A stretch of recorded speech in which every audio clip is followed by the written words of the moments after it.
ಇಂದು high court ಸದಸ್ಯ ಪೀಠ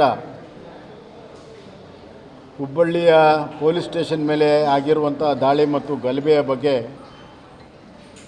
14 criminal ಕೇಸುಗಳನ್ನು ಸರ್ಕಾರ ಏನು ತೆಗೆದುಕೊಂಡಿತ್ತು ಅದರ ಕ್ರಮ ಸರಿಯಲ್ಲ ಅಂತೇಳಿ ಅದರ ವಿರುದ್ಧ ತೀರ್ಪನ್ನು ದ್ವಿಸದಸ್ಯ ಪೀಠ ಮುಖ್ಯ ನ್ಯಾಯಾಧೀಶರ ನೇತೃತ್ವದಲ್ಲಿ ತೀರ್ಮಾನ ಕೊಟ್ಟಿದೆ.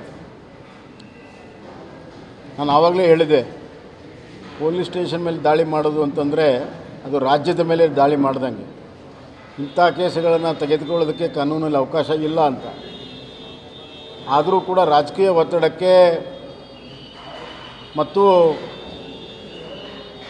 ಓಲೈಸುವ ರಾಜಕಾರಣದ ಒಂದು ಭಾಗವಾಗಿ ರಾಜ್ಯ ಸರ್ಕಾರ ಈ ತೀರ್ಮಾನ ತಗೊಂಡಿತ್ತು. ಈಗ ನ್ಯಾಯಾಲಯ ಅವರಿಗೆ ಸರಿಯಾದಂಥ ಛೀಮಾರಿಯನ್ನು ಹಾಕಿದೆ. ರೀ, ಇನ್ಮೇಲೆ ಮನೆ ಕೆಲಸಕ್ಕೆ ಹೆಲ್ಪ್ ಮಾಡ್ಬೇಕು ನೀವು. ಯಾಕೆ ನಿಂಗೆ ಎಲ್ಲರ ಕೆಲಸ ಸಿಗ್ತಾ? ಕೆಲಸನ ನೋವೇ, ನಾನೇ ಬಾಸ್ ಆಗ್ತೀನಿ. ಬಾಸ್? ಅದೇಗೆ? ಬಾಸ್ ವಾಲ ಬಿ ದ ಬಾಸ್. ರಾಜ್ಯದ ಸಚಿವ ಸಂಪುಟ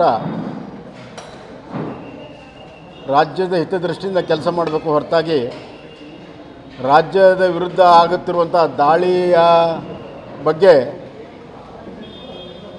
ತಮ್ಮ ರಾಜಕಾರಣ ದೃಷ್ಟಿಕೋನದಿಂದ ತೀರ್ಮಾನ ತಗೊಂಡ್ರೆ ಏನಾಗುತ್ತೆ ಅನ್ನೋದಕ್ಕೆ ಇದು ಒಂದು ಉದಾಹರಣೆ.